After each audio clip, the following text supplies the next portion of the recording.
ndị ba ekenekweni m unu asị m ka ọ mara na anyị na mma anyị si ka nke onye chikwelu ya zelụkwa dịka o si dị ebe anyị si wena wetara onye bụ ozi unu je gị ugbu a n'iru akwụkwọ bụ na Eastern News 24 ebe a ka anyị si wena wetara onye bụ ozi biko ife a gbasara maka ebe ife na-eme n'obodo anyị nọ n'ime ya and nwere onwe ndị Igbo na-azọ dịka o si dị ozi anyị wetara n'ụbọchị nke taa bụ according to the Biafran activist weta ya bụ ozi n'iru akwụkwọ as he quote. Breaking news.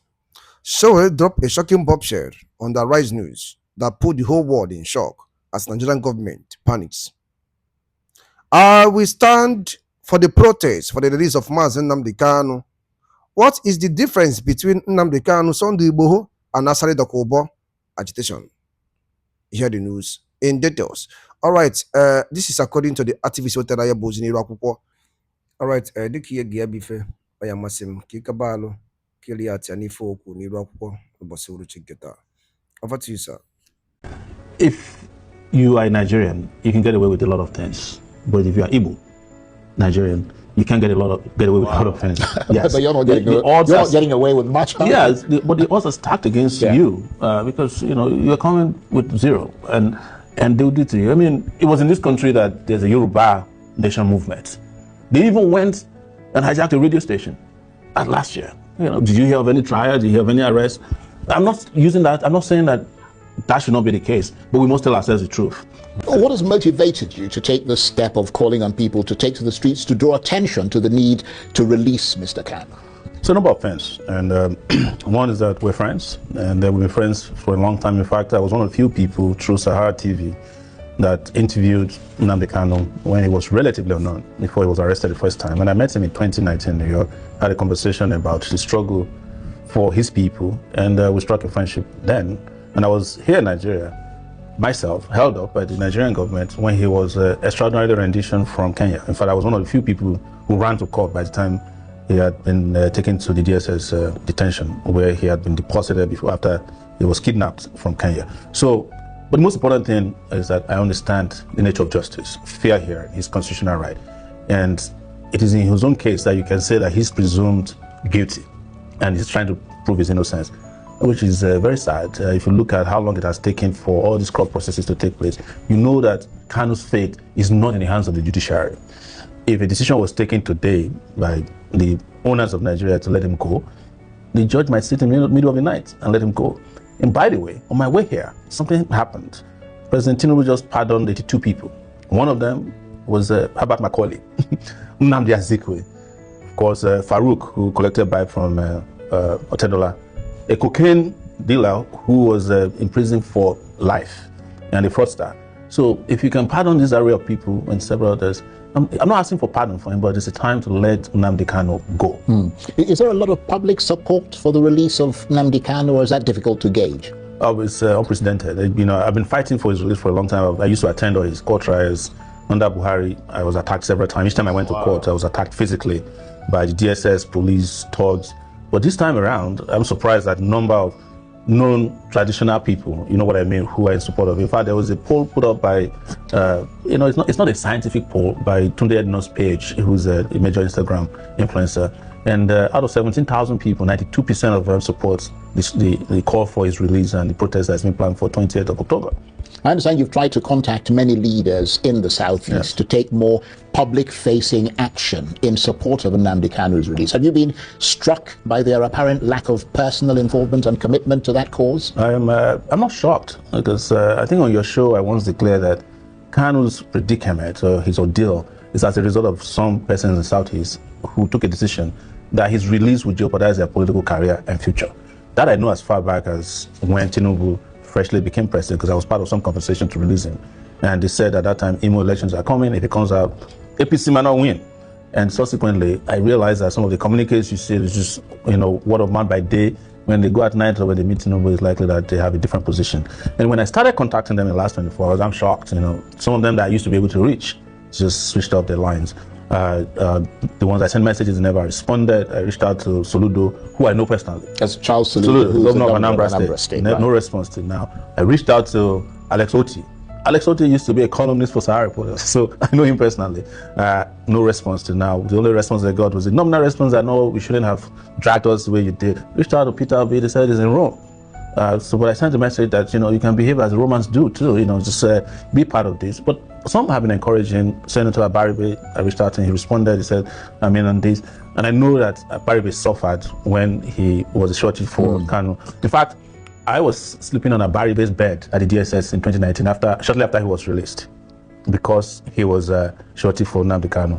So the rep from his state at the National House of Rep also signed up. A number of persons have signed up, some of them publicly, but there is no unified response from Southeastern political leaders or traditional rulers, or even the religious priesthood there, which many had expected would happen. But a lot of young people have signed up to this, and you can see that the Nigerian government is already pushing back because they've seen the response to be unequivocally in support of the release of Nnamdi Kanu at this time. I don't think they were expecting that such a response will be so favorable and swift. So is this what you think is needed to push this Nnamdi Kanu issue over the line and perhaps change President Tinubu's view of Mr. Kanu, and not the sort of behind-the-scenes quiet diplomacy that has been going on since? It's obvious that diplomacy cannot work. If it was going to work, by now it would have resolved the issue. I think they use the diplomacy or their proclamation about diplomacy to just make the public become a little lethargic about his release, so that nobody, they're working on it, don't worry. Because we hear that a lot from Oti, who is the Abia State governor, that is working on this quietly. In fact, I was told in court about 2 weeks ago that he will be released on headrams. They convinced everybody, only for him to come to court, and they kept changing goalposts, as we call it. So I don't think diplomacy has to be a combination of actions, and one of it, I think, is going to be a loud public disapproval of his continued detention, and the protest would work, in my view, in that regard. That's why I want these people who claim to want him to be released to join the protest. Yes, because when they have issues, they do protest. There's no major politician in this country has ever participated in the protest when their own private interests are at stake. I was speaking to a group of Nigerian political campaigners recently, and they seem to think that mobilizing the Nigerian people for any kind of large-scale protest has become a sort of famously impossible thing to achieve. I mean, do you share that view? Well, I don't. It's the same country in 2024 that Nigerians protested for 10 days straight in what was known as End Bad Governance struggle. Nigerians in 2020 did EndSARS. It was a globally acclaimed resistance. Well, to be fair, the EndSARS was the last big protest. Yes, but there was still a protest in 2024. It may not have been as big. What I'm saying is that, yes, there's been efforts to discourage Nigerians. And, when you go out there and kill people and charge them for offenses that are very grievous in nature, you're likely to discourage a country in which, you have 139 million people who are living in abject poverty. They just want to go out there and get whatever they can and survive from day to day, hand to mouth. So, but I don't think that is impossible. What has been impossible is the unity of purpose, because they have figured out how to divide us, along ethnicity. I remember in 2024, when we were planning bad governance protest, we included the release of Nnamdi Kanu in that protest. And Johannes Ndigo, when I issued a statement that they are not part of the protest. So maybe by now we would have gotten Nnamdi released. So there's also a lot of tactics used by the Nigerian government to discourage people. And some of it is how they have made it open-ended to kill protesters, implicate them in crimes that are insurmountable. We saw in 2024 how they charged children for treason. It's never happened anywhere in the world before. So, but I think the consciousness around this is great. And I also think that in some ways, Nigerians always love when things are happening in other places. They love the replica of it. You notice that there's been a lot of chatter around Nepal, and Morocco recently. So maybe, that's also might be an inspiration. Right, but I mean, are there lingering security-related things that are yet to be resolved around Mr. Kanu? I mean, can he, for instance, call on IPOB? I think he's called on them before, but again, to relinquish all forms of violence and all forms of threat to the Nigerian state. Will that be needed as well in order to convince the powers that be of Mr. Kanu's sincerity? I think he made an open declaration in court where he said, give me 5 minutes, if I'm released, I'm going to end the violence in the Southeast. He made the declaration in court last year. What else do you want from him? And you are the government, at any rate, you have a duty to protect the public. It's not his job to protect the Southeast or the Southwest. But the truth is that I have said this, and I'll repeat again. If you are a Nigerian, you can get away with a lot of things. But if you are Igbo, Nigerian, you can't get away with a lot of things. Yes. But you're not getting away with much. Yes, but the odds are stacked against you because you're coming with zero, and they'll do to you. I mean, it was in this country that there's a Yoruba nation movement. They even went and hijacked a radio station last year. Did you hear of any trial? Did you hear of any arrest? I'm not using that. I'm not saying that that should not be the case, but we must tell ourselves the truth. That it just doesn't look good that the Igbos are marginalized in every sector, including in the justice sector. To get a trial wrapped up in 10 years is also difficult to do, especially when you claim that you have evidence that this person has committed these grievous crimes. Nothing has been done. No, there's nobody who's been presented as a witness. The only witness that was presented in this case did not accuse him of any crime. He didn't say he found a gun on him or he was importing ammunition or weapons or had a grenade. He just said, well, he was making declaration that he wants Biafra. And I've checked the Nigerian Constitution, 1999 Constitution. There's nowhere it is stated that it's a crime to say that you want Biafra. Yeah, well, I mean, you do have to, and not to sort of qualify what you're saying, but I mean, the person asking for a Yoruba nation is quite different from the Biafra issue, because Biafra, actually, there was a war in this country. That's exactly what I'm telling you, that the laws are stacked against you. That lasted quite some Absolutely. time. So in that context, and in that very narrow context, anything that appears to inflame that concept of bringing back the memories of the war and all the things that happened and in a sense threatening this country is something that raises the hackles of people. But let me ask you this. I mean, you yourself have become a sort of master of the protests, if that can be described in polite terms. I mean, is that because you believe that over the years or over the decades, the mood of the times in this country has been politically dark and is getting darker? Yes, I have always stated it that every president in Nigeria is worse than the last one. When Buhari left, everybody said this is going to be the worst. After Buhari left, people were calling for the return of the Buhari regime. So that shows to you that. To be fair, I haven't heard a lot of people calling for the return. I heard a lot of people who said, well, in preference to the Tinubu. I've heard people say, give us Buhari fuel price, give us Buhari's naira. Yes, I suppose in that sense, because the prices were lower. Yeah. The same people also went and gave Buhari a rousing burial. So it doesn't look like they hate him. I was probably the only person who said, this guy don't deserve the kind of monumental, acclaim and cheerleading that followed his burial. But that's a conversation for another day, because it's no longer. But the truth is that the country is getting darker. The electoral process has become very Byzantine. Nobody believed that elections can deliver votes that bring about credibility, that they can be free and fair, and that it is the people you vote for that will get declared as winners of the election. Of course, you've seen poverty. Yesterday, they said, this is from the Nigerian government, that from 81 million people who are in abject poverty, we have now moved to 139 million, and we have 200 million people. So we're not making progress. That's the truth, either politically, economically, culturally, and socially. The government is disputing those sort of World Bank figures, and they would say to you, I'm sure you've heard them say it many times, that your view of this country is particularly melancholy and despairing. But they've always said that, and I've never been wrong. They have been the ones who've been wrong. My position on politics, economy, in the way the justice system works has been, right. I remember in 2019 when I was arrested in the charge for treason, I made it clear. I said, no, this is going nowhere.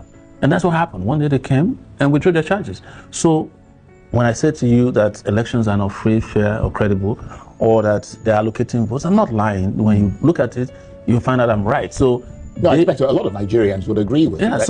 And on the issue of Nnamdi Kanu that we're talking about today, I've always stated that this trial was not going anywhere, and it hasn't gone anywhere. And that's why we're asking them to stop wasting resources, time, energy, and emotions on this, because the DSS spent millions of naira to come and carry out this charade in courts. They had to lock up every street just to come and seek an adjournment.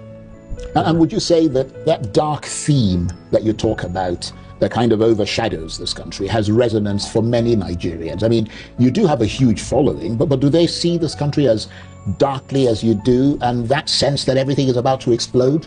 They see it even more than I do. That's why they're leaving. That's why most Nigerians, whenever they have the slightest opportunity to leave Nigeria, you don't leave a place that is that's going to explode. I mean, that's making progress. You stay and wait for it to see the progress happen. If this place was promised land, people will be coming in. But because it is not, people are leaving. The only people that are left in Nigeria are people who are stuck in Nigeria. Now, probably people who are dinosaurs, who can't go anywhere because they can't sense danger. But you're not stuck in Nigeria, are you? I'm likely stuck. This is my passport since January.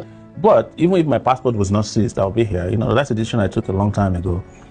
even though I have a right to move freely around the world, that I'm done with being, having a career in being, an exile or, being another person's country. Yeah, because why did we go there in the first place? We travel 12,000 miles just to go and drink drinkable water in America, enjoy electricity, drive on good roads, get good jobs, send our children to school. That's why we all leave this place.